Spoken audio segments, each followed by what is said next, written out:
Bonjour, bienvenue dans cette capsule dans laquelle nous allons voir comment incorporer un élément 3D provenant de SolidWorks dans un document PDF.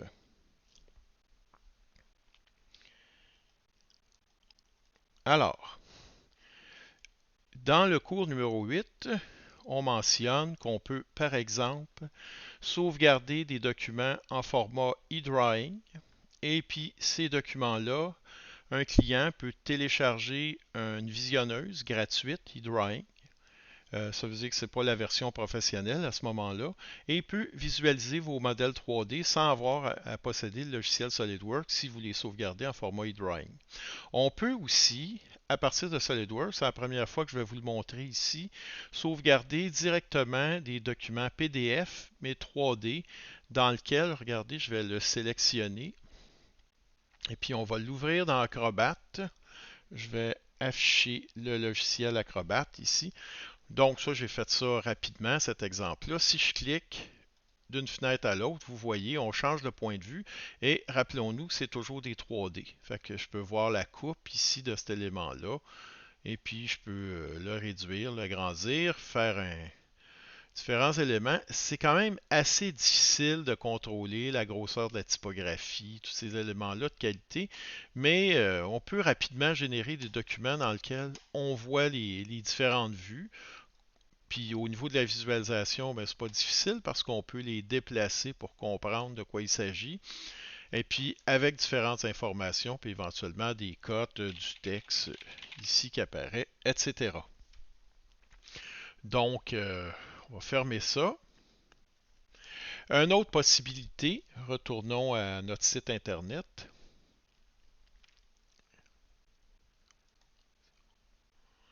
Fermer, ouais, on est sur le site là maintenant. Donc, une autre possibilité, c'est de générer notre PDF à partir d'un dessin technique. Je vais aussi l'ouvrir dans Acrobat pour vous montrer. Et puis, incorporer le 3D dans le dessin technique qu'on avait créé. Et puis, c'est plus fort que ce qu'on voit ici parce qu'on pourrait faire, puis je vais vous le montrer dans des mots, avoir des points de vue différents dans lesquels les annotations apparaîtraient aussi. Puis que le dessin, selon l'annotation, pourrait être une coupe, par exemple. On pourrait même programmer que quand on sélectionne les vues, cette vue-là apparaît automatiquement. Mais ça, c'est de la programmation. Pas si complexe, mais c'est un petit peu de programmation. On n'apprendra pas ça aujourd'hui. Alors, je vais fermer mon document. Et puis, on va aller maintenant à SolidWorks pour faire la démonstration. Donc, je vais fermer ce document-là parce que j'ai enregistré des éléments. Je veux repartir d'un document plus vierge. Voilà, c'est fait. Alors, j'ai mon document SolidWorks qui est ici, dans lequel on a une pièce, puis dans lequel j'ai commencé à ajouter des annotations. Ces annotations-là, ben, je peux en ajouter d'autres. Par exemple, je pourrais ajouter une cote de positionnement absolu. Voilà, entre ça et ça. Et puis, vous voyez la cote qui apparaît. Je peux sélectionner dans l'axe des Z, etc. Voilà, on n'en aura pas de besoin. Là. Je voulais juste vous montrer que c'est avec dimension MBD que vous pouvez faire ça. Et puis pour obtenir dimension MBD, si vous ne l'avez pas dans vos onglets, vous cliquez à droite, puis vous pouvez l'ajouter. C'est bon, je vais la supprimer. Et puis là maintenant, je vais vous montrer comment on peut générer différentes vues qu'on va sauver en format PDF ou e-drawing. Alors je vais cacher temporairement ma barre titre en bas, ici. Voilà, je l'ai effacée. De façon à vous permettre de voir une commande que vous n'avez jamais vue. On a modèle qui est ici, puis juste à côté, vue 3D. OK? Puis la barre qu'on est habitué d'utiliser aussi, étude de mouvement. Voyons vue 3D. Vous cliquez dessus, et puis ce que ça indique, c'est qu'on peut capturer des vues 3D. On va commencer avec ça. Disons que je veux capturer celle-ci. Avant de se faire, retournez au modèle et puis allez complètement ici, là à gauche, sélectionnez les annotations et puis cachez-les. Les sélectionnez, puis vous faites cacher. Voilà, j'ai caché toutes mes annotations. Fait que je vais retourner à ma vue 3D ici. Et puis, je vais demander cette vue-là que vous voyez, je vais demander de la capturer. Capturer la vue 3D. Et puis, je sélectionne les annotations que je veux garder. Je veux ces annotations-là là-dedans. Alors, je sélectionne. Je voudrais aussi une vue de coupe. Je vais demander une vue de coupe. Et puis, je vais sélectionner ça ici. Disons qu'on garde les annotations pour la vue de coupe. Capturer la vue 3D. C'est fait. Ensuite, on va retournons ici.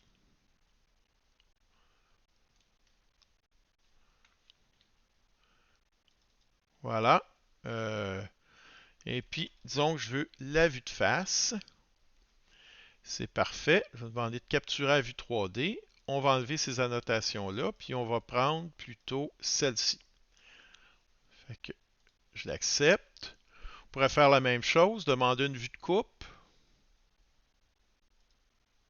C'est bon, cette fois-là, je peux décider que c'est pour celle-ci que je ne veux pas les annotations. Ça fait que capturer à vue 3D, j'enlève la notation, puis j'appuie sur le crochet. Voilà. J'ai différentes vues. Peut-être une vue de dessous, une vue de dessus. C'est bon, on va enlever cet élément-là. Je vais prendre vue de dessous. C'est bon, capturer à vue 3D, parfait tel quel. Une vue de dessus, puis pour finir, on pourra compléter peut-être avec un 3D avec et sans annotation. Donc, capturer à vue. Voilà, pour finir, je vais me placer normal. Disons qu'on tourne 3 fois comme ça. Alors, je vais capturer cette vue-là. C'est fait. Puis une dernière, cette fois-là avec toutes les annotations.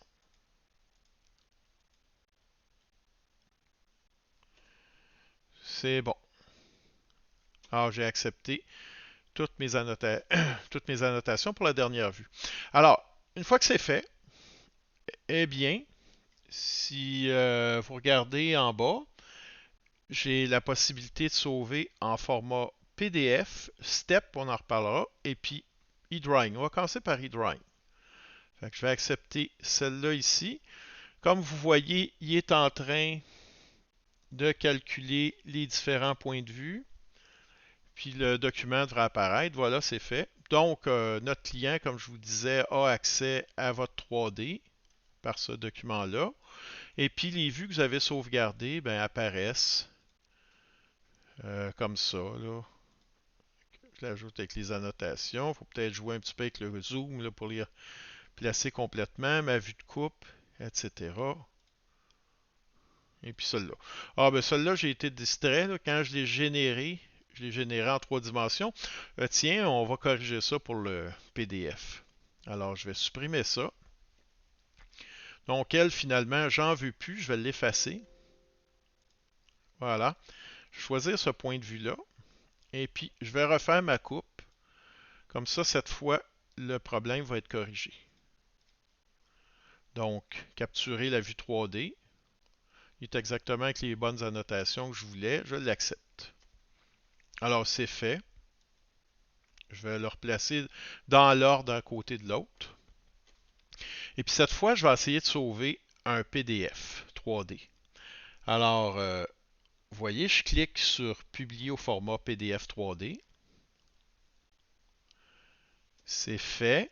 Là, très important d'aller dans la fenêtre 1 là, et de choisir tous les éléments que vous voulez voir affichés. Vous voyez, je les sélectionne un après l'autre. Il y a un petit bug en ce moment sur mon ordinateur, mais c'est pas très important. Normalement, les vues devraient apparaître ici. Pour quelle raison, je ne sais pas, ça ne fonctionne pas, mais je m'en fous parce que on ne va pas l'utiliser jusqu'à la fin ici. On va juste le conserver, vous allez voir. Mais normalement, si ça fonctionne bien, là, ça devrait afficher ici. Alors, j'appuie sur mon crochet. Avant de se faire, je veux juste vous dire aussi qu'on peut choisir le type de fond qu'on désire, etc. On va le laisser comme ça pour l'instant. Alors, je sauvegarde le document. Je vais l'appeler temporaire B. Voilà, c'est fait. On voit qu'il passe d'un élément à l'autre. Il est en train de générer le PDF, les PDF, si on peut dire. Et puis apparaît le document. La première chose qui va toujours apparaître, c'est contenu 3D désactivé. Activez cette fonction si vous faites confiance. Donc, approuver une seule fois, c'est fait. On va rapetisser notre feuille. Bon, on voit ici, je ne sais pas pour quelle raison, on en a vu juste un, il n'a pas généré toutes les icônes. En tout cas, normalement, il devrait toutes se générer. Et vous cliquez ici, puis vous voyez quand vous sélectionnez une vue ou l'autre, ben, ils apparaissent. Aussi, puis ça, j'ai un bug aussi en ce moment, on devrait pouvoir sélectionner les autres qu'on a trouvés, mais ça semble pas fonctionner. Je ne sais pas trop pour quelle raison. Là, il change comme si c'était une vue, mais moi, je vais aller au-dessus. Ah, ok, c'est ici. Vous voyez, je peux les sélectionner de cette façon-là.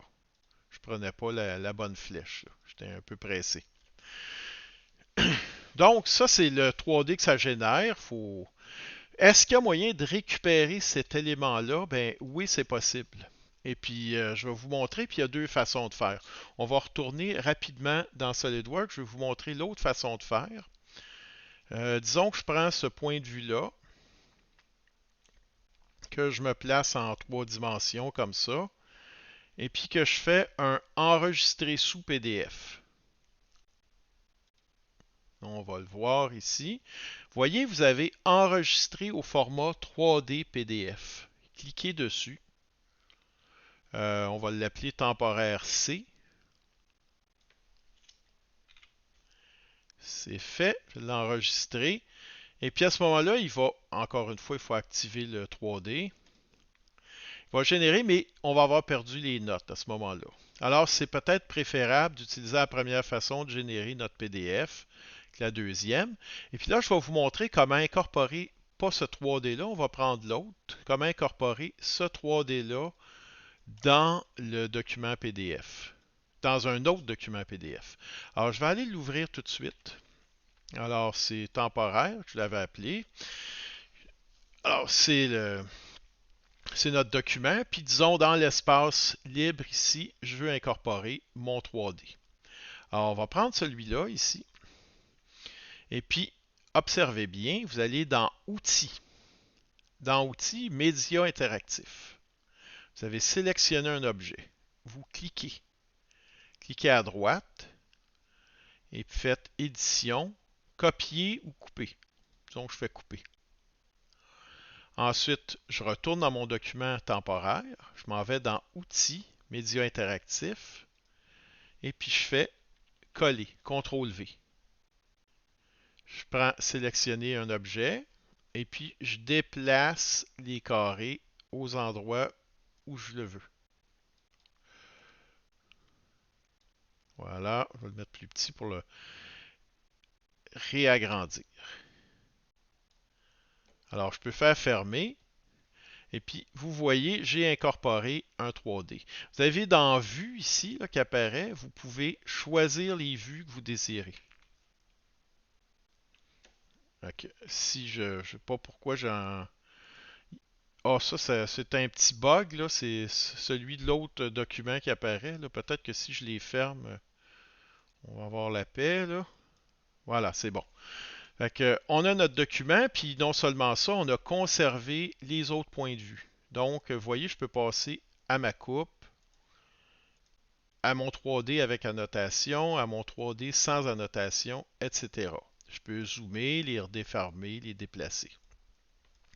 Chose qui est importante aussi peut-être pour votre élément, vous pouvez choisir un point de vue ou même sauver un rendu sur le document. Donc, une fois que vous avez choisi votre point de vue adéquat, vous faites dans Gérer les vues, créer une vue.